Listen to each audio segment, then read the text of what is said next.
never thought I would share this story, but my daughter's growing reluctance to study brought back memories I had long buried. I am a doctor now, living in the peaceful surroundings of the Bay of Banderas. But years ago, when I was just starting out, before I even considered medicine, I was quite like her, uninterested in school, eager to earn some money, but without a clear plan for my future. I was young, restless, and had very little motivation except that stubborn wish to be independent. My first real job was something odd and unqualified. I volunteered to work the night shifts as a hospital guard at the Hospital Civil de Guadalajara. It was a sprawling and somewhat imposing place, full of long, dimly lit corridors that fed into one another like the labyrinth of my own uncertainty. The hospital was alive, but only in quiet ways at night.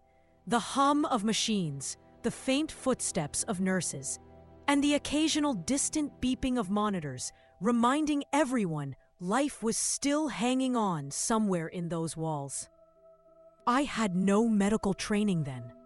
Sometimes they asked me to transport medical supplies or medications between departments, which kept me busy but also gave me a strange closeness to the heart of the hospital's secrets. My first few nights were about as normal as anyone might expect. It was eerie, yes, but I was young and bold. The corridors seemed endless, stretching beyond sight, sometimes dissolving into a fog-like haze when my tired eyes drifted. I chalked it up to exhaustion and the hospital's tired lighting, but with each night, that mist seemed to grow thicker, as if the hospital itself was breathing a slow, ghostly breath. At first, I barely noticed. It was just a faint white blur at the end of a hallway, sometimes lingering, sometimes retreating as I moved. I adjusted to it, even found some comfort in the rhythm of the routine. That was until the fog started to shape.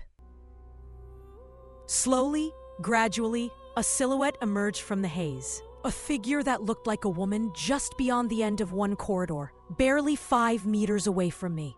I tried to ignore the chill that crept down my spine, telling myself it was a trick of the light or fatigue. I continued pushing the cart loaded with medicines, my heart pounding so hard I was afraid it would betray me with a loud thump in the eerie silence. The night it changed was unforgettable. The figure didn't stay put at the end of the hall anymore. It stepped closer, as if drawn by something it couldn't resist. I was halfway down the hallway when I passed it, so close that I felt a sudden touch, like the light brush of a cold, icy hand on my arm. My breath caught in my throat. I ran, all thoughts of bravery and curiosity replaced by pure human fear. I didn't stop until I was safely back in the guard's room, my chest heaving and sweat cooling on my skin. After that night, encounters became regular. A fog woman would appear silently at the edges of my vision, always near that same corridor, watching, waiting. I never told anyone, not out of denial, but because who would believe it? And besides, every time she came closer, I felt the hospital's cold presence drawing a little more of my courage into its depths. One night, I finally gave in to curiosity. I stopped in front of her figure and whispered, "Who are you?" To my astonishment, a reply came, quiet but unmistakable. "Help! Is me?" Me, she said. Then after a long pause, when failed me. But I tried to ask more. The responses came in fractured sentences like a broken tape. Pain. Ignored. Alone. Oh, cha. I learned slowly that she was a woman who had died in the very hospital, suffering because of neglect and careless care. Her spirit seemed trapped in the limbo among those endless corridors and thickening fog. She was not there to frighten me, but to warn me, to reach through the veil of death, to demand that someone who could hear make things right. Her only plea was that I study hard, change things, and prevent others from suffering as she had. That night changed everything for me. I couldn't ignore her message. I still struggled with school, with doubts and laziness, but the ghost's insistence was a new force driving me.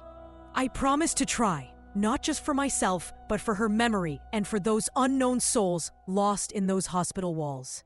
I poured all my will into medicine, into becoming someone who could heal, who could fight the flaws I had glimpsed.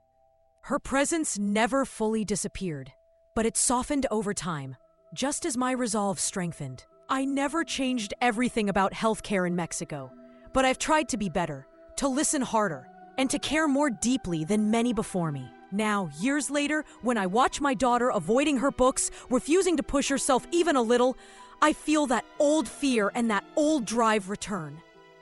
How do I tell her what the ghost told me? How do I explain that sometimes the dead whisper for the living to improve, to fight, to rise beyond themselves? How do I pass on the message without the shadows following? Sometimes at night, when the breeze from the bay cools the room and the moonlight stretches long across the floor, I swear I hear it, the faint echo of a voice asking a question once more, waiting for her to answer it. Study. Change things. Don't ignore the cries hidden in the silence.